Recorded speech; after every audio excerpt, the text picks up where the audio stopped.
तो hello and welcome दोस्तों, मैं शुभम आप सभी का स्वागत करता हूँ 360 एक्सप्लेन में। आज मैं एक्सप्लेन करने वाला हूँ द ओल्ड गार्ड ये मूवी को। ये मूवी सन 2020 में रिलीज हुई थी। IMDb पर इसको 6.6 की रेटिंग मिली है। अगर आपको एक्शन और फैंटेसी मूवी पसंद है तो आपको ये मूवी जरूर देखनी चाहिए। तो चलिए ज्यादा टाइम वेस्ट ना करते हुए वीडियो को शुरू करते हैं।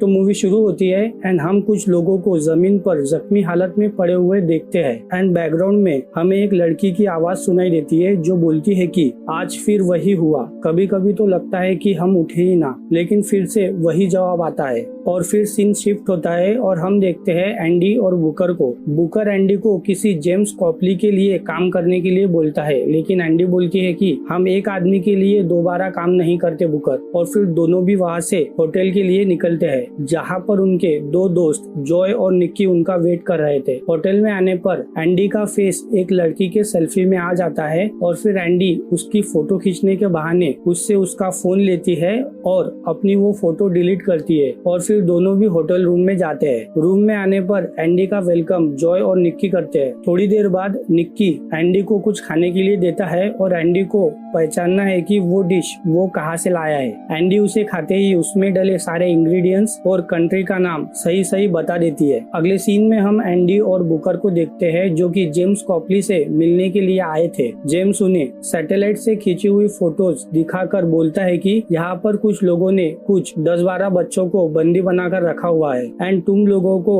उन सभी बच्चों को वहाँ से वापस लाना है। इस पर एंडी एंड बुकर हाँ बोलते हैं और वहाँ से चले जाते हैं। दोनों के जाने के बाद हमें पता चलता है कि निक्की और जॉय जेम्स कॉपली पर अपनी स्नाइपर गन से नजर रख रहे थे। अगले सीन में हम देखते हैं कि एंडी, बुकर, निक्की और जॉय चारों भी हेलीकॉप्टर से लोकेशन पर जाने के लिए निकलते हैं। वे लोग लोकेशन से थोड़ा पहले उतर जाते हैं और फिर वहाँ से चलकर आगे जाते हैं। लोकेशन पर पहुँचने पर वे लोग वहाँ की फेंसिंग को तोड़ते हुए अंदर जाते हैं और वहाँ पर जितने भी गार्ड्स पहरा दे रहे थे वे लोग सबको मार देते हैं और फिर उस कमरे की तरफ जाते हैं। वो देखते हैं कि वहाँ पर लकड़ी का गोल दरवाजा था और फिर निक्की उस दरवाजे को छोटे डेटोनेटिंग बॉम्ब से उड़ा देता है और फिर चारों भी अंदर जाते हैं। अंदर जाने पर वो देखते हैं कि वहाँ पर कोई भी नहीं था। तभी एंडी को कुछ अजीब लगता है और फिर देखते ही देखते चारों तरफ से हथियारबंद लोग आते हैं और इन पर गोलीबारी करना शुरू कर देते हैं। इनको सोचने का भी टाइम नहीं मिलता और फिर ये लोग मर जाते हैं। दोस्तों यही सीन हमने मूवी के स्टार्ट में देखा था और वो लड़की जो बोल रही थी वो एंडी ही थी। और फिर मूवी का प्लॉट यहाँ पर रिवील होता है। ये चारों भी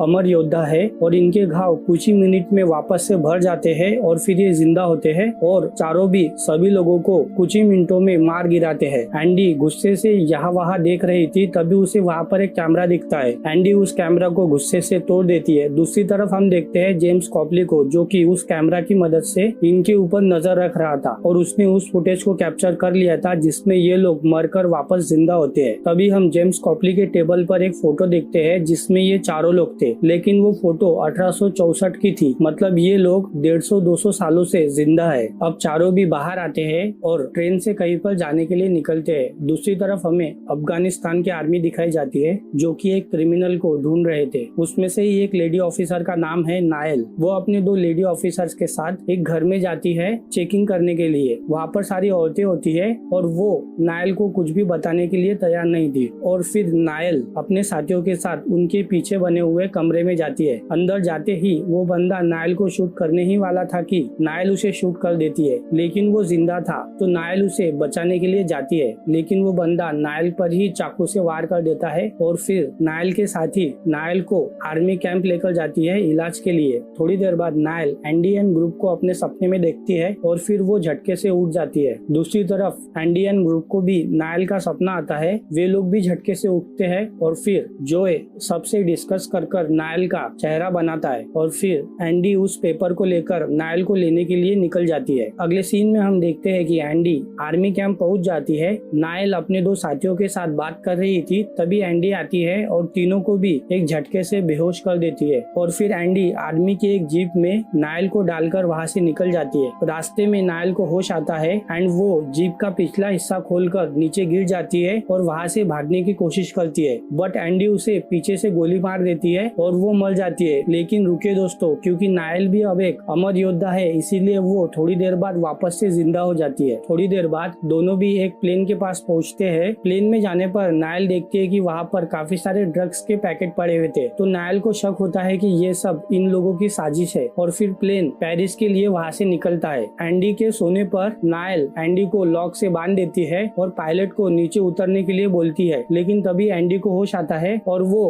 पायलट को गोली मार देती है। अब नायल के पास और कोई चारा नहीं होता, इसीलिए वो एंडी को खोल देती है और फिर पायलट भी वापस से होश में आ जाता है। नहीं दोस्तों, पायलट अमर योद्धा नहीं है, उसे तो एंडी ने रशियन लैंग्वेज में नाटक करने के लिए बोला था। और फिर एंडी और नायल के बीच एक लंबी फाइट होती है जिसमें एंडी नायल को काफी मारती है और फिर आखिर में एंडी नायल को बोलती है कि देखो तुम्हारे घाव कितनी तेजी से बढ़ रहे हैं। तब जाकर नायल को इस सब पर विश्वास होता है। दूसरी तरफ हम देखते हैं जेम्स कॉपली को, जिसके पास इन चारों की फुटेज थी। वो उसे स्टीवन मैरिक को दिखाता है, जो कि ऐसी ही किसी दवाई पर रिसर्च कर रहा था। स्टीवन मैरिक जेम्स कॉपली को इन चारों को लाने के लिए बोलता है उसकी रिसर्च के लिए। अगले सीन में हम देखते हैं कि एंडी और नायल दोनों भी पेरिस में लैंड करते हैं और फिर एंडी नायल को अपनी खुफिया लोकेशन पर लेकर जाती है, जहाँ पर नायल बुकर, जॉय और निक्की से मिलती है। बातों बातों में नायल को पता चलता है कि बुकर लास्ट है, जो कि 1812 में मिला था। जॉय और निक्की उससे बड़े हैं और सबसे बड़ी है एंडी। फिर नायल आराम करने के लिए जाती है। सब लोग जब सो रहे थे, नायल झटके से उठती है। दरअसल उसने एक बुरा सपना देखा था। उसने सपने में एक लड़की को देखा था जिसे कई लोगों ने ताबूत में बंद कर समंदर में फेंक दिया था। वो लड़की चीख रही थी, चिल्ला रही थी, लेकिन उसकी कोई मदद नहीं करता। नायल ये सबको बताती है। तभी निक्की और जॉय उसे बताते हैं कि उसका नाम क्वेल था। वो सबसे पहली अमर योद्धा थी जो कि एंडी को मिली थी। दोनों ने काफी सारी लड़ाइयाँ साथ में लड़ी थी, बट लास्ट में उन पर जादू टोना करने का इल्जाम लगा था। लोगों को लगता था कि वो लोग ब्लैक मैजिक से जिंदा होती है। उन लोगों ने कई बार दोनों को मारने की कोशिश की थी, बट वे लोग वापस से जिंदा हो जाती। फिर एक दिन वे लोग आते हैं और क्वेल को ताबूत में बंद कर समंदर में फेंक देते हैं। एंडी वहाँ से किसी तरह से बचकर भाग जाती है। ये सुनने के बाद नायल थोड़ी देर के लिए बाहर आती है टहलने के लिए। उसके पीछे पीछे एंडी भी जाती है उससे बात करने के लिए। दोनों भी बात कर ही रहे थे कि तभी उन्हें घर में से गोली चलने की आवाज आती है। दोनों तुरंत घर में जाते हैं। वे लोग देखते हैं कि घर में किसी ने गोलीबारी की थी और बुकर सोफे पर बेहोश पड़ा हुआ था और वो लोग निक्की और जॉय को भी अपने साथ लेकर गए थे। दरअसल दोस्तों ये सब जेम्स कॉपली और स्टीवन मैरिक के कहने पर हो रहा था। एंडी किसी तरह से बुकर को होश में लाती है। वो ठीक था, मगर उसे पूरी तरह से ठीक होने में टाइम लगेगा। और फिर एंडी नायल को बुकर के पास छोड़कर उन लोगों को सबक सिखाने के लिए बाहर जाती है। और फिर हम एज ऑडियंस देखते हैं कि एंडी को जब गुस्सा आता है तो वो किस तरह से तबाही मचाती है। वो अकेले ही कुछ ही मिनटों में 15-20 लोगों को मार गिराती है। ये सब देखकर कॉपली एंड उसके साथी वहाँ से डरकर भाग जाते हैं और फिर एंडी बुकर और नायल को इशारा देकर बाहर बुलाती है। बाहर आकर नायल भी देखती है कि एंडी ने कितनी बुरी तरह से लोगों को मारा है और फिर तीनों भी कार में बैठकर वहाँ से निकल जाते हैं। फिर सीन शिफ्ट होता है। हम देखते हैं जॉय और निक्की को। वे लोग स्टीवन मैरिक के ऑफिस में थे। स्टीवन उन्हें सबसे पहले मारता है और उनकी चोट भरते हुए देखता है और फिर उन्हें टेस्टिंग के लिए भेज देता है। दरअसल स्टीवन को उनकी बॉडी में से कोई जेनेटिक कोड निकालना था, इसीलिए वो उन पर काफी सारे एक्सपेरिमेंट करता है, उन्हें काफी टॉर्चर करता है। जाते जाते वो कॉपली को 2 बाकी है ऐसा बोलकर जाता है। दूसरी तरफ हम देखते हैं कि एंडी दोनों को भी एक खुफिया लोकेशन पर लेकर आती है, एक बंद पड़ी खदान में। एंडी को वो खदान करीब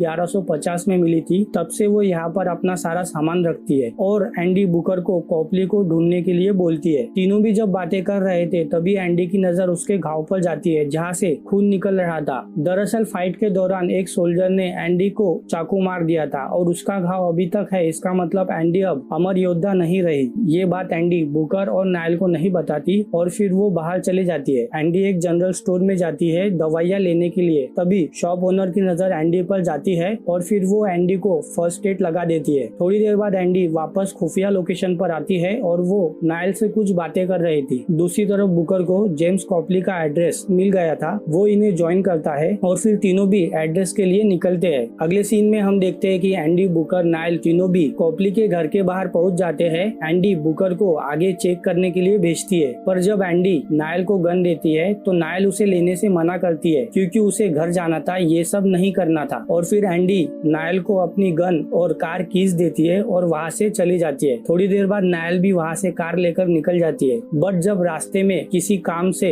नायल कार रोकती है और गन चेक करती है तो गन में गोलियां ही नहीं थी। तभी उसे याद आता है कि बुकर ने ये गन एंडी को दी थी। उसे कुछ गड़बड़ लगती है तो वो कार लेकर वापस आने के लिए निकलती है। दूसरी तरफ एंडी और बुकर कॉपली के घर में जाते हैं। एंडी कॉपली को शूट करने ही वाली थी कि बुकर उसे पीछे से शूट कर देता है क्योंकि वो जेम्स कॉपली के साथ मिल गया था। लेकिन जल्द ही बुकर को पता चलता है कि एंडी अब अमर योद्धा नहीं रही क्योंकि उसका खून रुक नहीं रहा था। अब बुकर अपने किए पर पछताता है, लेकिन तभी वहाँ पर स्टीवन मैरिक अपने लोगों के साथ आ जाता है और वो बुकर और एंडी को अपने साथ लेकर जाता है। अब ये सब होने के बाद नायल भी जेम्स कॉपली के घर में आती है। जेम्स उसे पूछता है कि तुम कौन हो। इस पर नायल अपने पैर पर गोली मारती है जिससे जेम्स समझ जाता है कि ये भी एक अमर योद्धा है। दरअसल दोस्तों, जेम्स कॉपली को अपने किए पर पछतावा हो रहा था, इसीलिए वो नायल को स्टीवन मैरिक के बिल्डिंग में लेकर जाती है। जेम्स नायल को बताता है कि चारों को भी 15वें मंजिल पर एक प्राइवेट लैब में रखा हुआ है और फिर जेम्स नायल को अपना गेट पास भी देता है जिससे वो किसी भी दरवाजे को खोल सकती है। नायल लिफ्ट से ऊपर जाने के लिए निकलती है। जैसे ही वो लिफ्ट से बाहर आती है, मैरिक के लोग उसे शूट कर देते हैं और वो वहीं पर मर जाती है। लेकिन थोड़ी देर बाद वो वापस से जिंदा होकर उन सभी को मार देती है। नायल कैसे तो बचते बचाते लैब तक पहुंच जाती है। वो चारों को भी छुड़ाती है और फिर चारों भी एक साथ होते हैं पहले की तरह। वे लोग सारे गार्ड्स को उन्हीं की गन से मारते हैं। फाइट करते हुए सभी लोग अलग अलग हो जाते हैं। एक सीन में तो एंडी एक गार्ड को इतनी स्टाइल से मारती है कि भाई देखकर मजा ही आ गया। उसी से इन्हें पता चलता है कि स्टीवन मैरिक पेंट हाउस में छुपा हुआ है। तो वे लोग एक प्लान को फॉलो करते हुए पेंट हाउस में चारों तरफ से हमला कर देते हैं और मैरिक के सारे पहरेदारों को मार देते हैं। बट लिफ्ट को नीचे जाते देख निकी बोलता है कि स्टीवन मैरिक लिफ्ट से नीचे जा रहा है। तो फिर सभी लोग एक्सेप्ट एंडी और नायल नीचे जाते हैं। बट थोड़ी देर बाद स्टीवन मैरिक एंडी और नायल के सामने आता है। वो नीचे नहीं गया था, वो वहीं पर छुपा हुआ था और उसके हाथ में एंडी का हथियार भी था। और फिर मैरिक एंडी पर गन तानता है और नायल स्टीवन मैरिक पर गन तानती है। लेकिन एंडी उसे ट्रिक कर उसके हाथ से हथियार लेकर उसे ही मार देती है और फिर नायल उसे लेकर 15वीं मंजिल से जंप कर देती है, जिसमें मैरिक तो मर जाता है और नायल वापस से जिंदा हो जाती है। और फिर सभी लोग जेम्स कॉपली के घर पर जाते हैं जहां उन्हें पता चलता है कि एंडी ने ऐसे लोगों की जान बचाई है जिन्होंने आगे चलकर दुनिया को एक अच्छी तकनीक दी है। आगे जेम्स कॉपली भी इनके साथ काम करेगा। वो इनके छोड़े हुए फुटप्रिंट्स यानी कि इनके छोड़े हुए सारे सबूत मिटाएगा, ऐसा एंडी बोलती है। अगले सीन में सभी लोग एक रेस्टोरेंट में बैठे थे ये डिसाइड करने के लिए कि बुकर को गद्दारी के लिए क्या सजा दे। और वे लोग बुकर को 100 सालों तक उनके टीम से निकाल देते हैं और वे लोग बुकर को 100 साल बाद यहीं पर मिलेंगे ऐसा बोलते हैं। और फिर सभी लोग अपने अपने रास्ते चले जाते हैं। अगले सीन में हम देखते हैं कि बुकर दारू पीकर अपने घर पर आता है। वो चाबी से घर का दरवाजा खोलने ही वाला था कि वो देखता है कि दरवाजा पहले से ही खुला हुआ है और फिर वो गन निकालता है और अंदर जाता है। वहाँ पर एक लड़की थी जो बोलती है कि हेलो बुकर, आखिर हम मिल ही गए। तो दोस्तों, ये मूवी यहीं पर खत्म होती है। अगर आपको मेरा एक्सप्लेनेशन अच्छा लगा हो तो आप चैनल को सब्सक्राइब जरूर कीजिएगा और अगर आपको एक्सप्लेनेशन में कुछ भी गलत लगा हो तो आप कमेंट में मुझे बताइए, मैं उसे इम्प्रूव करने की पूरी कोशिश करूंगा। तो चलिए, मैं मिलता हूँ आपसे अगले वीडियो में। तब तक के लिए टाटा बाय बाय।